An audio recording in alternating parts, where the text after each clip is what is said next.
ദളിതരോ പാവപ്പെട്ട താഴ്ന്ന ജാതിയിലുള്ള ആളുകളോ ആണെങ്കിൽ അവരുടെ പ്രതികളെ സംരക്ഷിക്കാൻ പോലീസ് എല്ലാ കാലത്തും ജാഗരൂകരായിരുന്നു.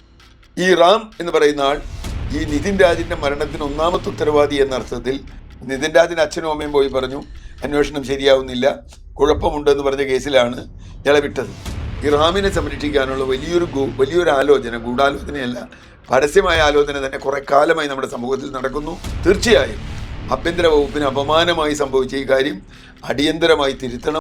ഡോക്ടർ റാമിനെ രക്ഷിക്കാനായിട്ട് പോലീസിൽ നിന്ന് തന്നെ ഗൂഢാലോചന നടത്തി. ഇത് ആരോപിക്കുന്നത് കോടതിയാണ്, ഹൈക്കോടതിയാണ്. ഹൈക്കോടതി ഈ ഒരു ആരോപണം അല്ലെങ്കിൽ ഈ ഒരു വിമർശനം ഉന്നയിക്കണമെന്നുണ്ടെങ്കിൽ കോടതിക്ക് അതിൽ വളരെയധികം സംശയമുണ്ട് എന്നുള്ള കാര്യത്തിൽ നമുക്ക് ഉറപ്പാണ്. അതുപോലെ തന്നെ നോട്ടീസ് നൽകിയിട്ടുണ്ട് ഈ ഡിവൈഎസ്പിക്ക്. പിന്നെ അതെ, തലശ്ശേരി കോടതി നോട്ടീസ് നൽകുകയും ചെയ്തിട്ടുണ്ട് ഡിവൈഎസ്പിക്ക്.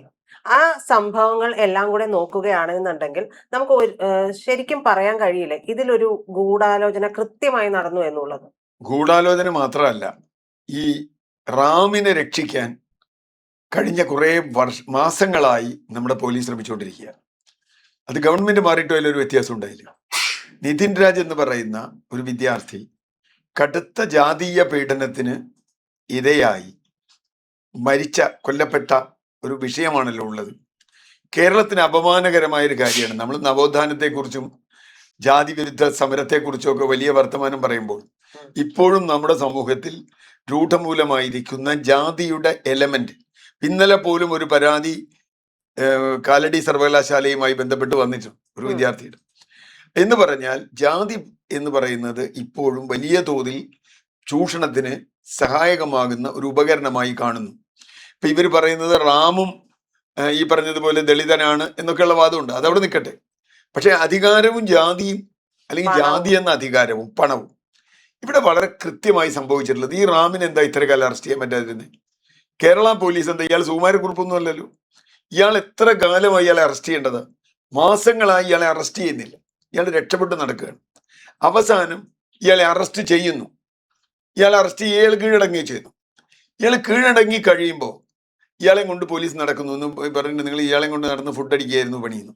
ഹൈക്കോടതി ജസ്റ്റിസ് ബദറുദ്ദീന്റെ വളരെ വളരെ വളരെ വിമർശനാത്മകമായ നിരീക്ഷണം, നേരത്തെ പറഞ്ഞ നിരീക്ഷണം, ആ നിരീക്ഷണത്തിൽ വളരെ സത്യമുണ്ട്. പണത്തിന് മീതെ പരുന്തും പറക്കില്ല, ജാതിക്ക് മീതെ പരുന്തും പറക്കില്ല. ഈ കോളേജ്, അഞ്ചരക്കണ്ടിയിലെ ഈ കോളേജ്, ഞാൻ അത്ഭുതപ്പെട്ട ഒരു കാര്യം, ബഹുമാനപ്പെട്ട മുൻ മുഖ്യമന്ത്രി പിണറായി വിജയന്റെ മണ്ഡലത്തിലാണ് ഈ കോളേജ്. ഇത്രയും കാലമായി അവിടെ നടന്നിട്ട് അതിനെക്കുറിച്ച് അദ്ദേഹമോ ആരെങ്കിലും ഇതുവരെ ഒരു അക്ഷരം മിണ്ടി നമ്മൾ കേട്ടിട്ടില്ല. ഇതിലൊരു എന്താ പറയാ, ഞാൻ പറഞ്ഞ അദ്ദേഹം എന്ന് പറഞ്ഞ വ്യക്തി എന്നുള്ള നിലയ്ക്കല്ല, അദ്ദേഹത്തിന്റെ മണ്ഡലത്തിലെ ധർമ്മടം മണ്ഡലത്തിലെ ഒരു കോളേജാണ്. അദ്ദേഹം മിണ്ടുന്നില്ല, ഒരു രാഷ്ട്രീയ കക്ഷിയും മിണ്ടുന്നില്ല. എല്ലാ രാഷ്ട്രീയ കക്ഷികളും ഇതിൽ മൗനം പാലിക്കുക. പുതിയ ഗവൺമെന്റ് വന്നപ്പോൾ ശക്തമായ പ്രതിഷേധം വന്നപ്പോഴാണ് ഇയാളെ കസ്റ്റഡിയിൽ എടുക്കുന്നത്. കസ്റ്റഡിയിൽ എടുത്തിട്ടുണ്ടായ നാടകങ്ങളാണ് ഹൈക്കോടതി പറഞ്ഞ പ്രധാന കാര്യം. ഒന്ന്, ഡിവൈഎസ്പി സുധീർ കല്ലൻ, ഇയാളെ കസ്റ്റഡിയിൽ എടുക്കേണ്ട തീരുമാനിച്ച ആളാണെന്ന് തോന്നുന്നു. ഇയാളെങ്ങനെയും സംരക്ഷിക്കണം തീരുമാനിച്ച ഒരാളാണ്. അപ്പൊ നിതിൻ രാജിന്റെ മരണത്തിൽ ഏറ്റവും ഉത്തരവാദിയായ ആളെ സംരക്ഷിക്കണമെന്ന് തീരുമാനിക്കുന്ന ഒരു ഡിവൈഎസ്പി ആണ്, അല്ലെങ്കിൽ ആ പോലീസ് സംഘമാണ് അവിടെ ഉണ്ടായിരുന്നതെന്ന് വളരെ വ്യക്തമാണ്. അതിൽ ഗൂഢാലോചനയല്ല, പരസ്യമായ ആലോചന തന്നെയാണ്. ഞാൻ ഹൈക്കോടതിയെ തിരുത്തുന്നു, ഗൂഢാലോചനയൊന്നുമല്ല. ഇയാളെ രക്ഷിക്കാൻ പരസ്യമായി കേരളത്തിൽ വലിയ ആലോചന നടന്നിട്ടുണ്ട്. അങ്ങനെ ഇയാള് വരുമ്പോൾ ഇപ്പൊ 4 കാരണങ്ങൾ അതിൽ ക്ലിയർ ആയിട്ടും പറയുന്നുണ്ട്, കോടതി തന്നെ പറയുന്നുണ്ട്. ഒരാളെ അറസ്റ്റ് ചെയ്യുമ്പോൾ എന്തിനാണ് അയാളെ അറസ്റ്റ് ചെയ്തത്, ഏത് കേസിനാണ് എന്ന് അയാൾക്ക് മനസ്സിലാവുന്ന ഭാഷയിൽ പറയണം. കോടതി കൊണ്ടുപോകുന്നതിന് മുമ്പ് 2 മണിക്കൂർ മുമ്പ് ഇക്കാര്യം അറിയിച്ചിരിക്കണം. വേണമെങ്കിൽ അയാളുടെ ബന്ധുക്കളെ അറിയിക്കണം, അങ്ങനെയുള്ള നടപടിക്രമങ്ങൾ. പ്രോസിക്യൂഷനെ ഇക്കാര്യം അറിയിക്കണം. ഇവിടെ എന്താ സംഭവിച്ചത്? ഇതൊന്നും ചെയ്തില്ല. ഇയാൾക്ക് മലയാളത്തിൽ എഴുതിയൊരു സാധനം കൊടുത്തു. ഇയാൾക്ക് പറയാം ഞാൻ മലയാളിയല്ല, എനിക്ക് മലയാളം വായിക്കാൻ അറിയില്ല, അപ്പൊ എനിക്ക് ബോധ്യമാവുന്ന ഭാഷയിൽ എനിക്ക് തന്നില്ല. 2 മണിക്കൂർ മുമ്പ് തന്നില്ല. പ്രോസിക്യൂഷനെ അറിയിച്ചില്ല. പ്രോസിക്യൂട്ടറെ അറിയിക്കാൻ നിങ്ങൾ എങ്ങനെയാ കോടതി കൊണ്ടുപോകണം? എനിക്ക് ഇതുവരെ മനസ്സിലായില്ല ഒരു കാര്യം. ഒരു ഡിവൈഎസ്പിക്ക് ഇതൊന്നും അറിയില്ല എന്ന് പറഞ്ഞാൽ അത് ലോകത്ത് മനുഷ്യരാരും വിശ്വസിക്കില്ല. ഇയാൾക്ക് ജാമ്യം കിട്ടണം എന്ന ഉദ്ദേശത്തോടു കൂടി തന്നെയാണ് എന്ന് വ്യക്തമാണ്, ഒരു സംശയ കാര്യത്തിലില്ല. ഈ റാമിനെ രക്ഷിക്കണം എന്ന് പോലീസ് ഉദ്യോഗസ്ഥർക്ക് ഇതുണ്ടായിരുന്നു. ഇപ്പൊ ഗവൺമെന്റ് പറഞ്ഞത് പുതിയൊരു സംഘത്തെ നിയോഗിച്ചിട്ടുണ്ട്, ഇയാളല്ല ഈ പുതിയ സംഘം എത്തുന്നതിന് മുമ്പാണ് ഇയാളെ അറസ്റ്റ് ചെയ്തതെന്നൊക്കെയാണ്. അതെന്തോട്ടെ, പുതിയ സംഘം വരട്ടെ, ഇയാളെ അറസ്റ്റ് ചെയ്യട്ടെ, ഇയാളെ നിയമപരമായി ശിക്ഷിക്കട്ടെ, അത് വിചാരണ നടത്തി ശിക്ഷിക്കണം. കാരണം ഇത്ര ക്രൂരമായൊരു തെറ്റ് ചെയ്ത ഒരാൾ ഒരു വിചാരണയും നേരിടാതെ രക്ഷപ്പെട്ടു പോയി. ഇയാളെ കോടതി വെറുതെ വിടുന്നു. കോടതി വെറുതെ വിട്ട് വീണ്ടും കോടതി വളപ്പിൽ അറസ്റ്റ് ചെയ്തു. അത് അതിലും വലിയ തെറ്റാ. രണ്ടാമത് കോടതി വിട്ട ഒരാളെ, ജാമ്യത്തിൽ വിട്ട ഒരാളെ രണ്ടാമത് അറസ്റ്റ് ചെയ്യണമെങ്കിൽ കോടതിയുടെ അനുമതി വേണം. അതുപോലും ചോദിക്കുന്നില്ല അയാൾ. ഇത്ര അറിയാത്തൊരു ഡിവൈഎസ്പി അല്ല അയാൾ. അയാൾ അതുകൊണ്ടല്ല, സുധീർ കല്ലൻ എന്ന് പറയുന്നതും അദ്ദേഹത്തിന്റെ സംഘവും റാമിനെ രക്ഷിക്കാൻ പണം വാങ്ങിയെന്ന് പറഞ്ഞാൽ പോലും തെറ്റില്ല. ആ ഗൂഢാലോചന നടത്തിയെന്ന് കോടതി കണ്ടതിലും തെറ്റില്ല. ഗൂഢാലോചന ആലോചന നടത്തി. അപ്പൊ തീർച്ചയായിട്ടും നമ്മുടെ നാട്ടിൽ നിലനിൽക്കുന്ന ഒരു വ്യവസ്ഥിതിയുടെ ഏറ്റവും മോശപ്പെട്ട അനുഭവം.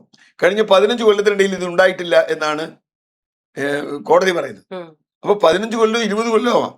ഞാൻ പറയുന്നത് പല അർത്ഥത്തിൽ ഇത്തരത്തിൽ ജാതീയമായ അധിക്ഷേപം, സാമ്പത്തികമായി ഉയർന്ന രംഗത്തുള്ള പ്രതി, അങ്ങനെ വരുമ്പോൾ തീർച്ചയായും കേരളത്തിൽ അങ്ങനെ നിരവധി സംഭവങ്ങൾ ഉണ്ടായിട്ടുണ്ട്. സിദ്ധാർത്ഥന്റെ കേസിൽ ഉണ്ടായിട്ടുണ്ട് നിരവധി കേസുകൾ. ഞാൻ 100 കണക്കിന് കേസ് പറയാം. പ്രത്യേകിച്ചും ആക്രമിക്കപ്പെട്ട ആളുകൾ ദളിതരോ ആദിവാസികളോ ആണെങ്കിൽ, മധുവിന്റെ കേസൊക്കെ നമുക്കറിയാലോ, എങ്ങനെയാ നമ്മൾ ഡീൽ ചെയ്ത് ഒരുപാട് കേസുകൾ, വാളയാർ കേസ്, നമുക്ക് 100 കണക്ക് കേസുകളുണ്ട്. പ്രത്യേകിച്ചും ഇരയാക്കപ്പെട്ട മനുഷ്യർ ദളിതരോ പാവപ്പെട്ട താഴ്ന്ന ജാതിയിലുള്ള ആളുകളോ ആണെങ്കിൽ അവരുടെ പ്രതികളെ സംരക്ഷിക്കാൻ പോലീസ് എല്ലാ കാലത്തും ജാഗരൂകരായിരുന്നു. പണത്തിന് മീതെ പണമുണ്ട് അവർക്ക്, മറ്റവർക്ക് പണമുണ്ട്, അധികാരമുണ്ട്, ജാതി അധികാരമുണ്ട്, എല്ലാം ഉണ്ട്. അപ്പൊ പണമുള്ളതുകൊണ്ട് അവരെ ആരും തൊടില്ല. ആ അർത്ഥത്തിൽ വലിയ തോതിലുള്ള ഗൂഢാലോചന ഇവിടെ നടന്നു. ഈ ഗൂഢാലോചന ഞാൻ പറഞ്ഞ ഈ ഒരു കാര്യത്തിൽ മാത്രമല്ല, ഇയാളെ പിടിക്കുന്ന കാര്യത്തിൽ വളരെ മുമ്പ് തന്നെ ഇപ്പോൾ എനിക്ക് തോന്നുന്നു വലിയ സാമൂഹ്യ സമ്മർദ്ദം വന്നു റാമിനെ അറസ്റ്റ് ചെയ്യാൻ. ഗവൺമെന്റിനും ഒരു പരിധി വരെ ഇയാളെ അറസ്റ്റ് ചെയ്യണമെന്നുണ്ട് എന്നുള്ളതാണ് നമ്മൾ മനസ്സിലാക്കുന്നത്. പ്രത്യേക അന്വേഷണ സംഘം വരുന്നു എന്ന് തീരുമാനമായപ്പോഴാണ് ഇയാളെ അറസ്റ്റ് ചെയ്യുന്നത്. അതുപോലെ ജാമ്യം നിഷേധിക്കുകയും ചെയ്തു. അല്ല, പ്രത്യേക അന്വേഷണ സംഘം വരുമെങ്കിൽ അവർ ചെയ്താൽ പോരെ? പ്രത്യേക അന്വേഷണ സംഘത്തെ നിയോഗിച്ചിട്ടുണ്ടല്ലോ സർക്കാർ, അയാൾ ചെയ്താൽ പോരെ? ഇയാൾ എന്തിനാ ചെയ്തത്? ഇയാൾ ചെയ്തത് ഉറപ്പായും ഇയാൾക്കൊരു രക്ഷ കൊടുക്കാനാണ്. ഒരിക്കൽ ജാമ്യം കിട്ടിയാൽ പിന്നെ ആ പ്രതിയെ വീണ്ടും എടുക്കുക എന്നുള്ളത് വലിയ ടഫാണ് കോടതിയിൽ. കാരണം ഇതും ടെക്നിക്കലായ റീസണാണ് ജാമ്യം കിട്ടുന്നില്ല. അയാളെ അയാൾ ചെയ്ത കുറ്റത്തിലേക്ക് കടന്നിട്ടേ ഇല്ല കോടതി. നിതിൻ രാജിന്റെ അച്ഛനും അമ്മയും പോയി പറഞ്ഞു അന്വേഷണം ശരിയാവുന്നില്ല, കുഴപ്പമുണ്ടെന്ന് പറഞ്ഞ കേസിലാണ് ഇയാളെ വിട്ടത്. ഇപ്പൊ തലശ്ശേരി സെഷൻസ് കോടതി ഇയാളെ വീണ്ടും അറസ്റ്റ് ചെയ്യാൻ ചോദിച്ചപ്പോ തലശ്ശേരി സെഷൻ കോടതി ഇയാളോട് നേരിട്ട് ഹാജരാകാൻ പറഞ്ഞു. ഡിവൈഎസ്പി, നിങ്ങൾ എന്ത് തേങ്ങ ചെയ്യണേന്ന് മനസ്സിലായോ? ഇപ്പോ കോടതിയിൽ ഇപ്പൊ അവർ പറഞ്ഞിട്ടുള്ളത് പുതിയ ഡിവൈഎസ്പി ആണ് ചാർജ് എടുത്തിട്ടുള്ളതെന്നും അദ്ദേഹം പ്രോസിക്യൂഷൻ ആണെന്നും അദ്ദേഹത്തിനോട് ചെല്ലാൻ പറഞ്ഞിട്ട് പ്രോസിക്യൂട്ടർ അടക്കമുള്ള ആളുകൾ ചെല്ലണം കോടതിയിൽ. കാരണം കോടതി എപ്പോഴും ഒരു പ്രൊസീജറൽ കാര്യം നോക്കുന്ന ഒരാളാണ്. നടപടിക്രമങ്ങളിൽ തെറ്റ് വന്നാൽ കോടതിയിൽ രക്ഷപ്പെടാൻ എളുപ്പമാണ്. നിങ്ങൾ എത്ര വലിയ കുറ്റം ചെയ്താലും നിങ്ങൾക്ക് എതിരെയുള്ള കുറ്റപത്രം അല്ലെങ്കിൽ നിങ്ങൾക്കെതിരെയുള്ള FIR ലൂപ്പ് ഹോൾ ഉള്ളതാണെങ്കിൽ, അല്ലെങ്കിൽ നിങ്ങളെ അറസ്റ്റ് ചെയ്ത രീതി തെറ്റാണെങ്കിൽ, അപ്പൊ ഇത് എന്തുകൊണ്ട് ഡിവൈഎസ്പിക്ക് അറിയില്ല എന്ന് ആണ് കോടതി ചോദിക്കുന്നത്. ഡിവൈഎസ്പിക്ക് അറിയില്ല, പിന്നെ ഡിവൈഎസ്പി അല്ല, ഒരു കോൺസ്റ്റബിൾ ആയിരിക്കാൻ യോഗ്യതയില്ല. അപ്പൊ അറിയാതല്ല അല്ല, എത്രയോ കേസ് ഹാൻഡിൽ ചെയ്തിട്ടുണ്ടാവും, എത്രയോ കൊല്ലത്തെ സർവീസ് ഉണ്ടാവും, എത്രയോ ആളുകളെ അറസ്റ്റ് ചെയ്തിട്ടുണ്ടാവും. ഈ അറസ്റ്റ് ചെയ്തെടുത്തൊക്കെ ഇതല്ലേ ചെയ്യണ്ടേ? അപ്പൊ ആ അർത്ഥത്തിൽ ഈ റാമിനെ സംരക്ഷിക്കാനുള്ള വലിയൊരു ആലോചന, ഗൂഢാലോചനയല്ല, പരസ്യമായ ആലോചന തന്നെ കുറെ കാലമായി നമ്മുടെ സമൂഹത്തിൽ നടക്കുന്നു. ഈ റാം എന്ന് പറയുന്ന ആൾ ഈ നിതിൻ രാജിന്റെ മരണത്തിന് ഒന്നാമത്തെ ഉത്തരവാദി എന്ന അർത്ഥത്തിൽ അയാളെ അറസ്റ്റ് ചെയ്ത് കൃത്യമായി വിചാരണ ചെയ്ത് അയാളെ ശിക്ഷിക്കേണ്ടത് കേരളീയ സമൂഹത്തിന്റെ ആവശ്യമാണ്. ഇപ്പൊ പുതിയ ഗവൺമെന്റ് ആണ്, ആഭ്യന്തരമന്ത്രി ശക്തമായി ഇടപെടുന്നു എന്ന് പറയുന്നു. തീർച്ചയായും ആഭ്യന്തര വകുപ്പിന് അപമാനമായി സംഭവിച്ച ഈ കാര്യം അടിയന്തരമായി തിരുത്തണം. അയാൾക്ക് ശിക്ഷ കിട്ടുക തന്നെ വേണം.